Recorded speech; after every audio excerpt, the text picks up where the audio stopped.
I was really surprised when I dug into Thought AI because it was one of those ICO era projects that raised some capital then, but they didn't rug pull. They didn't disappear off the face of the earth, although it seemed like it maybe for the last while. But they were actually just building in silence. Whereas a lot of these other ones, they got huge and really didn't go anywhere, or they rug pulled and scammed. I just thought that that was really rare because I didn't know of any others like that.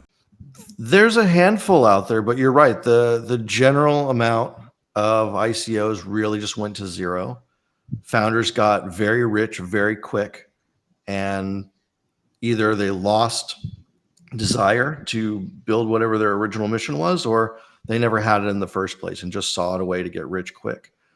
But there are a few that are really still going out there that are pretty well known. Hedera Hashgraph comes from that era, and they're still building. And I know there's a lot of controversy in that community around just the pace of adoption and integration that it's had with the rest of the crypto ecosystem, or lack thereof. Cardano came from that as well. Same type of criticism around that. Internet Computer was criticized forever, but has now come out with their big projects, and they're a live working thing. But it took them 5 years. And then you've got other things that raised the most money out of everything, like EOS and Tezos, that were multi-billion-dollar raises that have just been horrifically mismanaged, at least on the Tezos side. And then EOS was just a disaster from its actual design. And then the development team just abandoned it.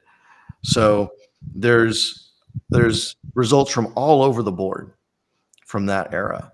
And there's a couple other really, really small projects like Thought that didn't raise a whole lot, but really had a mission, and they're still alive and kicking to try and make a difference in the world. But I don't want to talk too much about those. At least someone runs in there and then they're on their last breath and then they die out. So, but what I will say is, Thought's team has really been dedicated for the past 6 years of building, most of it largely bootstrapped to their current positions as tenured professors and doing other things that they do. And part of that is what's taken so long to build this out, is they have had full-time jobs and positions at other things, and then they've just been building this. So what's needed to take Thought to the next level is a bridge round, because where they're at in their development and where they're at in their valuation is a big mismatch for VCs right now, because they're somewhere between, like, they didn't ever raise a seed round or even a pre-seed round. They just had their ICO cash, which was less than $500,000, by the way. So they've stretched that to the absolute max. Just for example, it takes close to $100,000 just to get listed on a tier C exchange for what they require in liquidity and stuff like that. So they need to do a bridge round for probably a couple $1,000,000 between what would have been their seed and what will be their Series A. Once they launch their product, which is hopefully sometime early next year, that will be around the time that they can do a Series A. Once they're proving that they have some revenues, they have a working product, they have a full-time staff, that's when Series A money can start coming in. But typically, you wouldn't be able to do a Series A without launching your product, and without having some kind of revenues. And if you did, you wouldn't be able to get the valuation you want without showing any revenue at all. It just wouldn't make sense. So they're kind of stuck between a rock and a hard place currently on fundraising, unless an angel investor comes in which case they can make some kind of special deal. But if this Air Force deal goes through, that's supposed to be a multi-million-dollar a year contract with the government. So supposedly it's already a done deal. It's just waiting for the government to write the check. And you know how ridiculously tedious that process can get. Usually they kind of wait towards the end of the year when they have to spend that budget. So it looks like that's probably what's going to end up happening, given that this was supposed to be done, I think, in March. So a lot of hurry up and wait. But in either case, there's so many reasons to think that thought's on the right track. And I'll pause there. Yeah, it's a nice segue in. When we spoke with Phil, when Chase and I spoke with Phil recently, he explained kind of the same as what you said. But one thing that's really interesting to me is when he told us that they've already spoken to the likes of Tim Draper.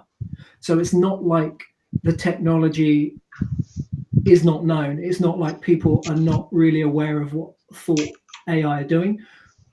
The question is whether they're able to tell the story to an investor to make it a worthwhile proposition. That's the question that Phil could probably go into more detail at a later date. But one thing that he said to us was that because this was before the ChatGPT kind of craze and the whole LLM craze. So I guess from an investor point of view, they wanted to do it in stages where they were like, okay, this is the next step. This is the next adoption phase is LLMs. That will be the easiest way for the general public to adopt. And the reason why that's important is because the money comes from that, right? From that mass adoption. But what Phil said to us was that now the LLM stage is done and they've made their money from that. Now they'll be ready for what's next, like the real kind of juicy AI stuff, the real kind of technological advancements. So what would you say to that? And also, can you just explain for people that may not know what the Series A rounds are and how that kind of all ties in to Thought's next steps of evolution? I think the AI craze was very critical for Thought's adoption, even if they didn't raise any money off of it, because it finally got investors to learn about AI.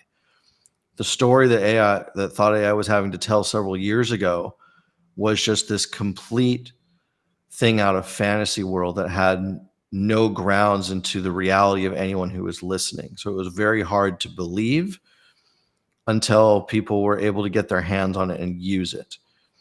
And then when ChatGPT came out, that was something that people could actually use, as crude and inefficient and limited as it was. It made people start thinking, okay, so this is what early AI is.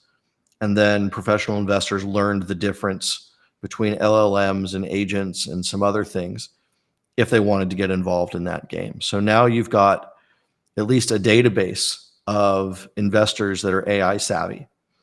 In fact, there's now one company that's doing what Thought is doing. And they just raised a $10 million seed check from, I think, the Saudi Sovereign Wealth Fund or something like that, or Bahrain or some country over there. So that's tremendous. But where Thought has the advantage is they've been developing 6 years ahead, and they also hold the patent on self-aware data wrappers. So this other company eventually is going to have to license the technology that they're trying to build from Thought. And many, many other companies will probably try and do the same thing. And Thought's attitude is simply just great. Let's grow this industry. And that's a nice stream of passive income for them just through licensing. As far as the Series A round goes, that's typically when a company raises money to grow. They've built their product, they've proven it works, they've got some traction, and now they just need money to grow. So they'll raise anywhere from $50 to $100 million, and almost all of that goes into marketing and team expansion. So that would be the next step for Thought. And in order to get there, the public platform will have to be ready. And that's expected sometime next year in 2025.